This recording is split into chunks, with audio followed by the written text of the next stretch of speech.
Staraptor is the early game bird from the Generation 4 days, and it is a very, very strong Pokémon, so let's see how it fares.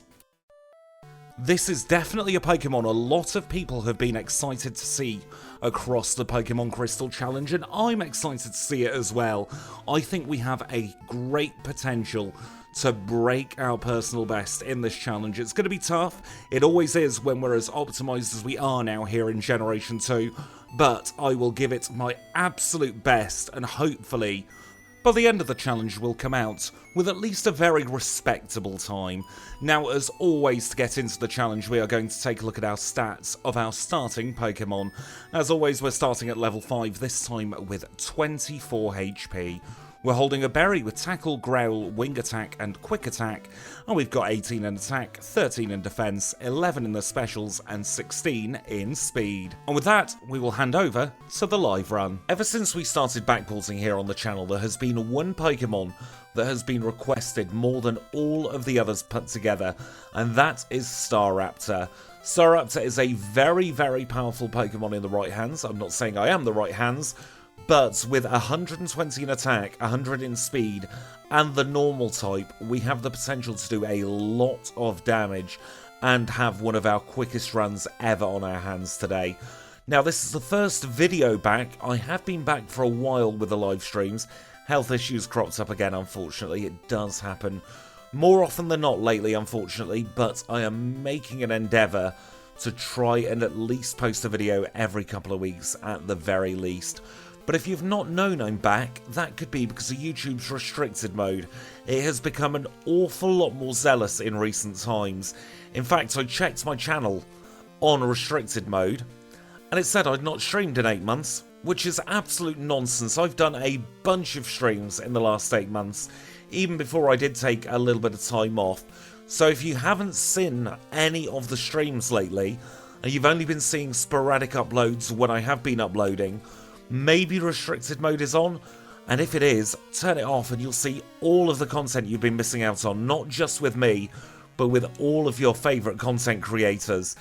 And now, I'm not going to harp on about this too long, but restricted mode is making the channel get a little bit suffocated, I've got to be honest. Viewer numbers on streams have been lower, and I don't think it's anybody's fault. I think it is YouTube being YouTube, and this restricted mode is not showing its people. That does make running the channel a little bit harder. So if you do fancy supporting the channel, you can like the video, you can subscribe to the channel with the notification bell rung, and there are ways like Patreon if you do fancy and are able to support the channel a little bit more. I won't keep yabbering on about it though, that'll be the last I'll say about it for the foreseeable future, unless I've got an update. But now let's move ourselves on to Violet City, where it's going to be Flying Type Specialist versus Flying Type Specialist. And now we have made it into our first gym together. This is Falkner's Flying Type gym, and he leads with Pidgey. It's the Battle of the Birds, but we've got a better bird than Falkner will ever have, so it's a one-shot on the Pidgey, two-shot on the Pidgeotto. We grow up to level 12, and we obtain our first badge, the Zephyr badge, in 3 minutes and 40 seconds. Really good start for Staraptor, I would expect nothing less. Now, just to clarify as well, this is part of the Unbound rule set. That's the new rule set we're running with here on the channel, where we've lifted all of the restrictions we had in place. So now the only thing we can't do is cheat or use another Pokemon. Everything else is up for grabs. That will become pertinent later on when we decide to use rare candies a little bit earlier on. And as sort of a self-imposed, not hard rule, but preference, I'm still going to try and avoid using Rest Talk wherever possible. It's my least favourite conclusion to the runs, and I think there are always better strategies out there than Rest Talk, but we will have to see what we come up with throughout the course of the next few runs together. We've got plenty of runs coming up as well. In the meantime though, I'm going to start making my way towards Azalea Town, where we're going to have another very easy time with Bugsy. And now that we're outside the Union Cave, we are going to pause the timer to catch our first HM friend. The first one is going to be Spearow. It's going to be Kenya the Spearow, and we are going to be bringing back the HM friend team. So if you're a channel member here on YouTube, or if you are a subscriber on Twitch, you will have the opportunity to add your name to the HM Friends team list. I'm going to do it slightly differently though, and you are going to have to come into the channel on a live stream to add your name to the list, because that is going to be the easiest way to keep it all ticking over. So please do make sure that you catch a live stream if you want your name and your little shout out if you are a HM friend of the channel. We've got a couple more bits to do here in Azalea, and then we'll go and catch the next 2 HM friends, and then it will be time for Slowpoke Well. Just a reminder, if you are new to the channel, we do have guaranteed encounters and guaranteed captures on. We pause the timer for the HM friends to eliminate the element of RNG. It's unfair on Pokemon if we have a tough time finding the HM friends, so we level the playing field by pausing the timer and guaranteeing the captures.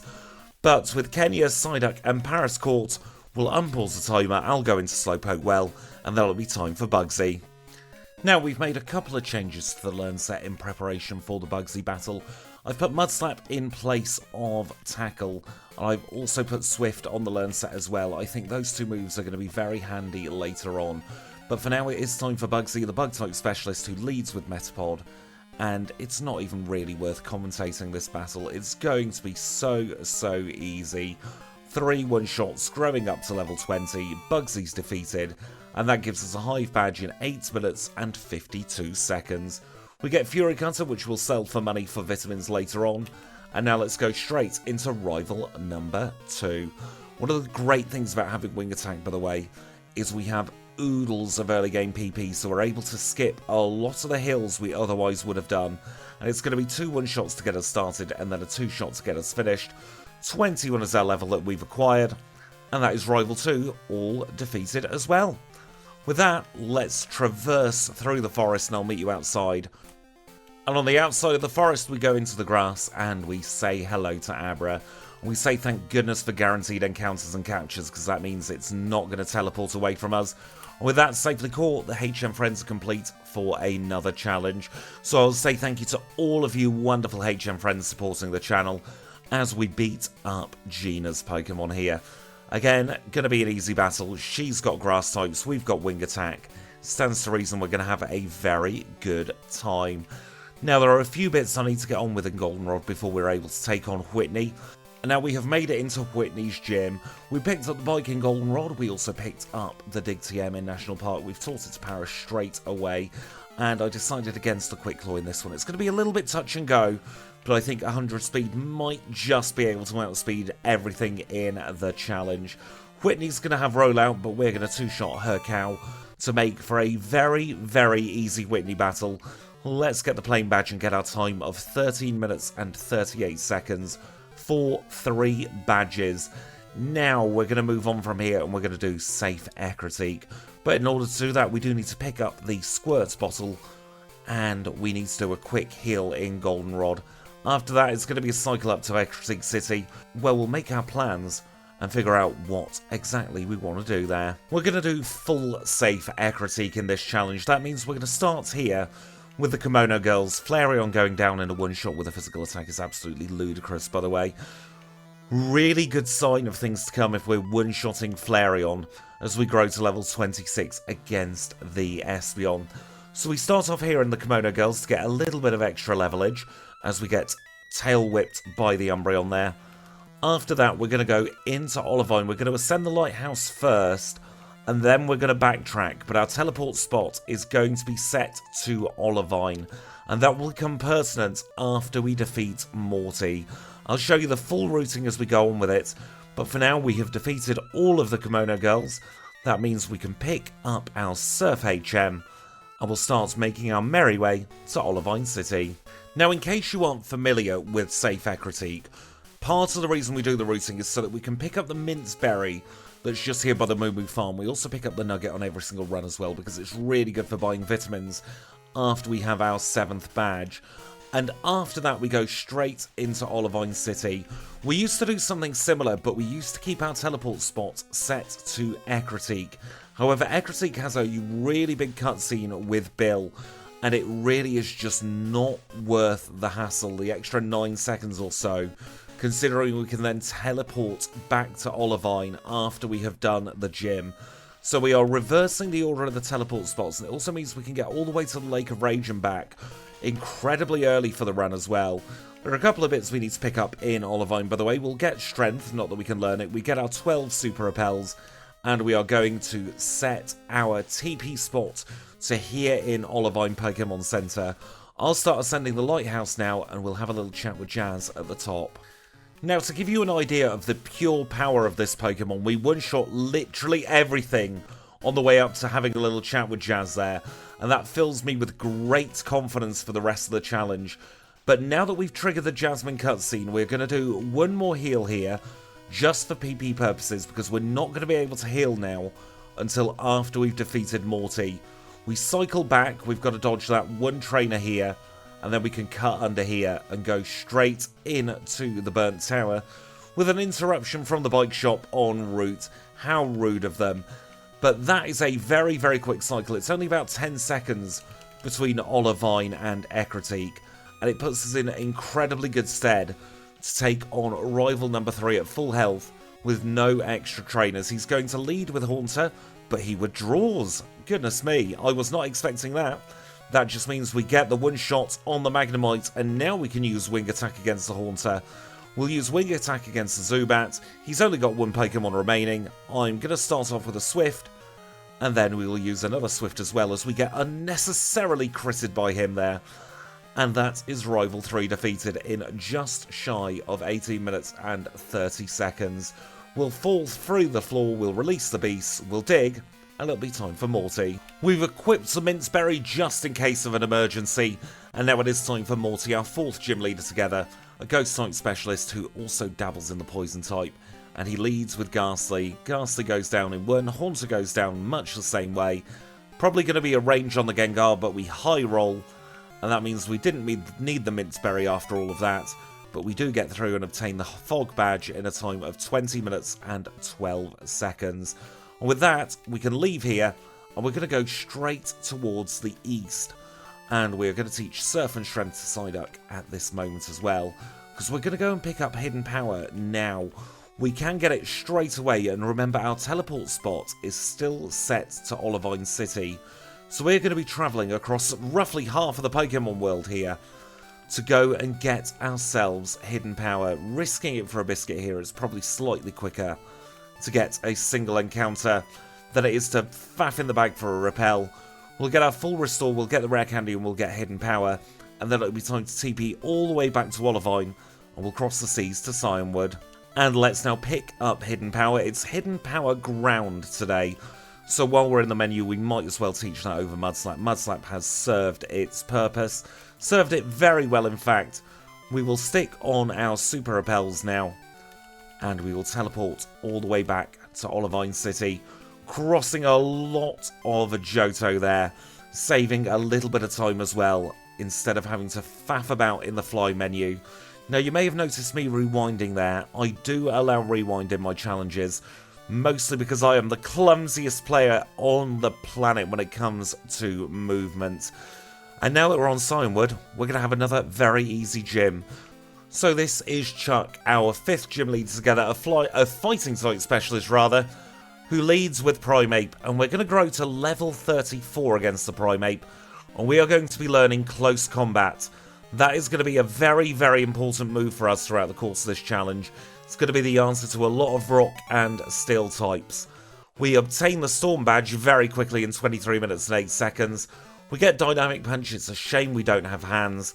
And we will chat with Chuck's wife, obtain Fly, which we're not going to teach because it's a bad move in Gen 2. And now I've got a little bit of housekeeping to do, and we'll meet back up for the next gym battle. Just before we take on the next gym, actually, I have the repel steps to be able to take on the Gyarados, so we're going to take it on now, and it's going to be a 2-shot. Absolutely fantastic there against the Gyarados. We'll obtain the red scale, we'll have a little chat with Lance now. And by the way, the housekeeping that we did, we picked up the rare candies next to New Bark Town, Violet City, and Goldenrod City. I also picked up the charcoal in Azalea Town. We're not going to use it, but it is worth half a vitamin. With that, I'm going to climb the lighthouse, and then I'll have a think about whether I want to risk Jazz or whether we play it safe and do Team Rocket in Mahogany first. So leave that one with me and we'll see exactly where we end up. Let's risk it for a biscuit. We're going to take on Jazz. She is, of course, our 6th gym leader together, a Steel-type specialist who leads with Magnemite. Magnemite's not going to be a threat. We've got Hidden Power. It's 4 times super effective. How much does close combat do against the Steelix? It's enough to 2-shot. That is Jasmine down. Mineral badge acquired. Let's now head to Mahogany. We're able to do our quick routing here. And let's now get Team Rocket defeated. And I'll meet you for Price. And now it is time for Price, our 7th gym leader together. He is an Ice-type specialist who leads with Seal. It's going to be a one-shot on Seal with a wing attack. Out comes the Dugong. We're going to close combat this to make sure it goes down in one shot. And we're going to close combat the Piloswine as well. 3 one-shots against Price. 7 badges in under half an hour. Goodness me, this Pokemon really is phenomenal. And so with half of the Rocket section done, it is now time for rival number 4. One change to the learn set since we were last together. Swift has been replaced with a return. And just in time as well, because it one-shots this Golbat. Up next is Magnemite. We've got Hidden Power Ground for that. 4 times super effective. It goes down in a single hit. We'll use Wing Attack against the Haunter. We've got plenty of Wing Attack PP and it does just the trick. Wing Attack's a one-shot against Sneasel. And then we'll try our luck with Return against Feraligatr. Oh, close, but no banana for a one-shot there. I think on a better roll that would have been a one-shot, but still a very easy rival number 4. Unfortunately though, that means I've got to get on with more Rockets. This genuinely is the most tedious part of the challenge, apart from maybe Nugget Bridge right at the very end. So I'll tell you what, I'll carry on with it and we'll meet up a little bit later on when it's almost done. And now at the end of the Rockets, we picked up the pink bow from Marie, and it is now time for our 8th and final gym leader. This is Claire. She is a Dragon-type specialist who leads with Dragonair. Both of the first 2 Dragonair go down in one shot. She sends out a third and it'll go down in exactly the same way as well. And do we one-shot the Kingdra? Yes, we do. Not sure if the crit mattered there, but we did one-shot the Kingdra. 41 minutes to defeat Claire. Let's race through the Dragon's Den now to get her badge. And now by answering 11212, we get through the questionnaire here at the Dragon's Den. And we obtain the Rising Badge in 41 minutes and 43 seconds. This is a fantastic pace so far. I am so proud of Staraptor. That means we can start heading towards the Pokemon League. Before we take on the League, we do have to take on the rival for one final time. This time he's going to lead with Sneasel. We're going to take this opportunity to put Return in top spot. We one-shot Sneasel and out comes Magneton. We'll guarantee the one-shot with Hidden Power. And then hopefully he'll send out Haunter next. He doesn't, he sends out Golbat. That's fine, we'll swap to Return. Now we'll use Hidden Power against the Haunter. And that just leaves 2 Pokemon left to go. It's going to be Return against the Kadabra. We grow to level 50, Feraligatr comes out. And we one-shot it. What a brilliant Rival 5. 44-17. Let's now get our full restores. We'll start thinking about what we want to do in the league. So we're going to start off with Will. Will is our first league member, a Psychic-type specialist who leads with Xatu. And the plan is to spam Return like our life depends on it. I think that's going to be the best way to get through this battle.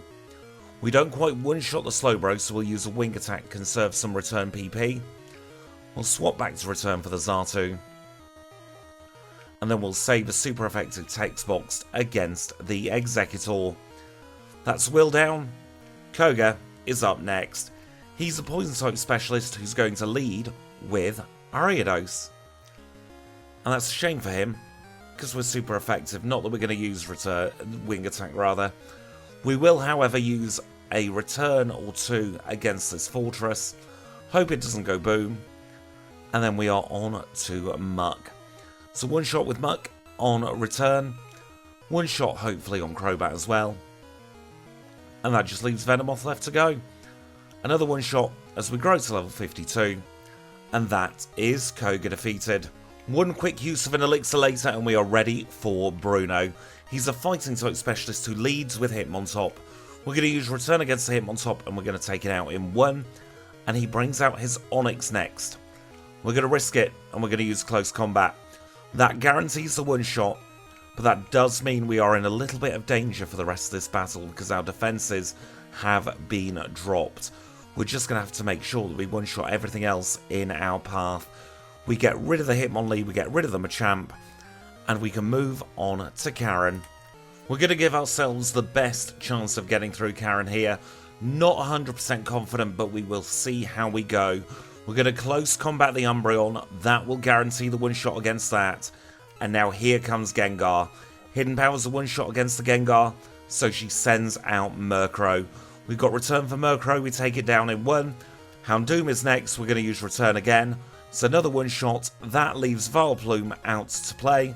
We're going to use Wing Attack, and that is yet another one shot. 4703 for Karen. Now, I've got a decision to make here.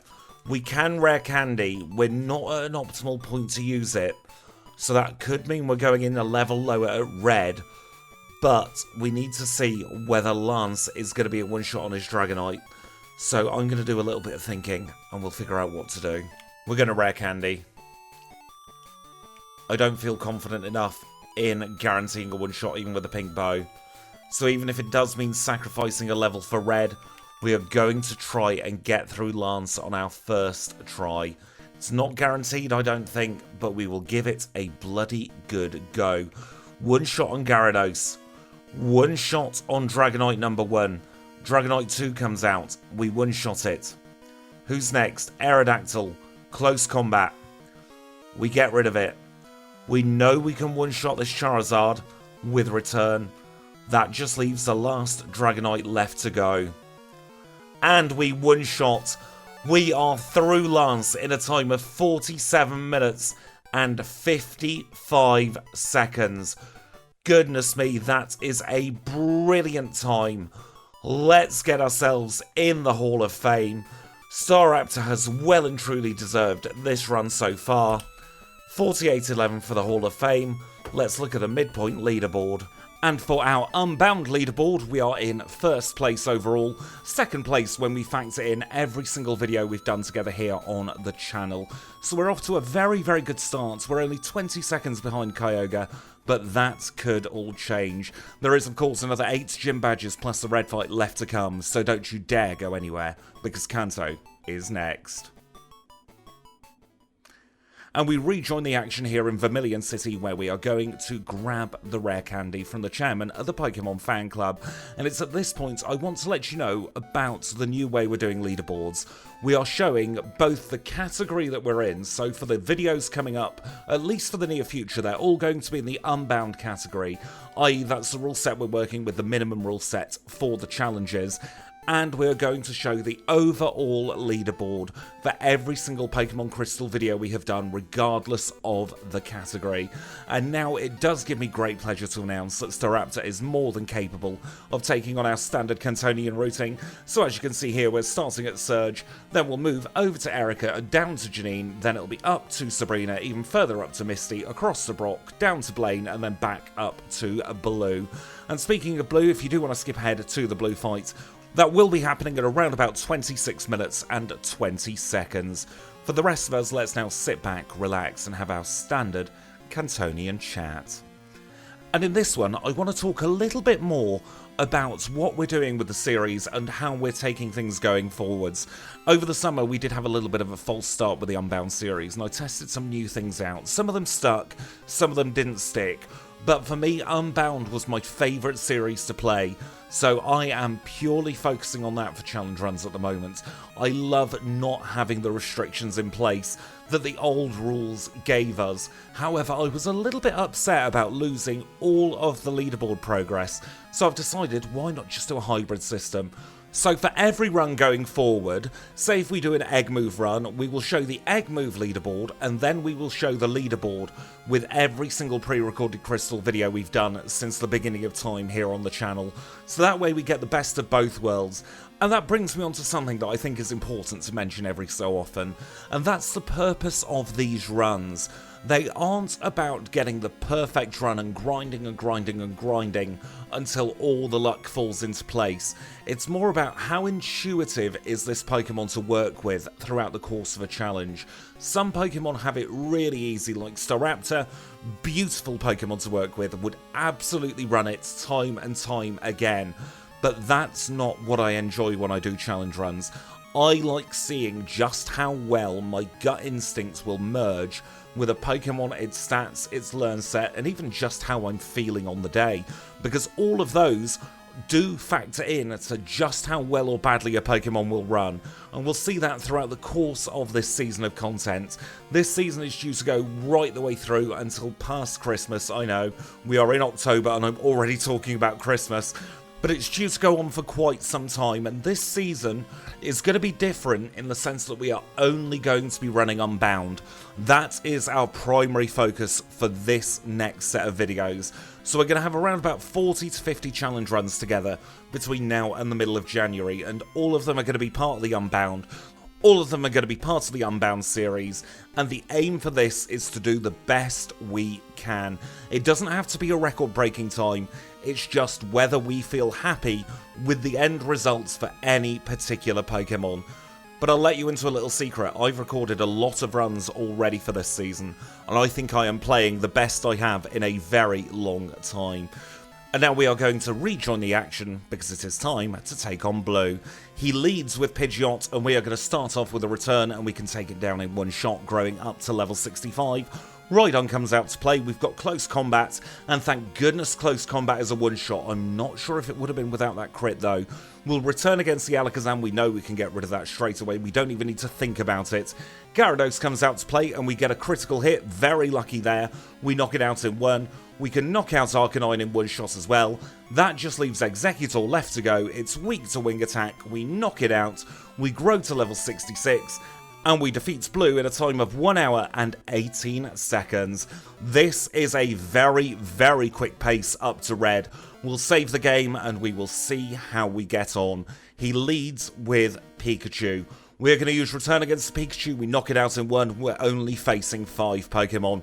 Blastoise comes out to play. This thing knows Blizzard, but it goes for Rain Dance. We get rid of it, and here comes Espeon. Return is going to be a one-shot with a critical hit. We outspeed it anyway, and here is the big, big, bulky bear. There's no sense in going for Close Combat. That will just lower our defensive stats, and it would be a two-shot anyway. We're on to Charizard now. We don't one-shot it, and Flamethrower burns. That is devastating. We're going to try, even if it is hopeless. We get hurt by the burn, we don't critical hit, and we get knocked out. We had the chance to get a new record. We still have a chance, but we are not going to be breaking a minute barrier now. Blastoise's Blizzard miss, thank goodness, and we are on to Espeon. Again, we know we can knock it out in one, and we know that Snorlax isn't an issue if it goes for Amnesia. That's exactly what it's done, so we can get rid of it, and we can move back on to Charizard. Hopefully we don't get burnt this time. We don't, so we can knock it out, and we are in the clear for the rest of the battle now. This is just a mere formality as the Venusaur takes in Sunlight. We grow to level 70 and we defeat Red in 1 hour, 3 minutes and 1 second. That was a very, very good run. One reset throughout, and for our Unbound leaderboard, we are in first place. And we are also in first place for our overall video leaderboard as well. Look at that, 18 seconds ahead of Kyogre. That was a brilliant, brilliant run. Now that does push Absol down onto page 2, and you can see there we've got Poliwrath now in the page 2 drop zone. But as the leaderboard keeps playing on in the background, we are done for this challenge. I really hope you've had fun. If you have, please do make sure to subscribe. Press the like button if you want to see more just like this as well. If you'd like to support the channel financially, there are channel memberships starting at a very low price. You do get early access to all of the challenge runs as well. But now, until next time when we're running Miltank through the Unbound challenge, I will say thank you all so much for watching. I'll see you all very, very soon.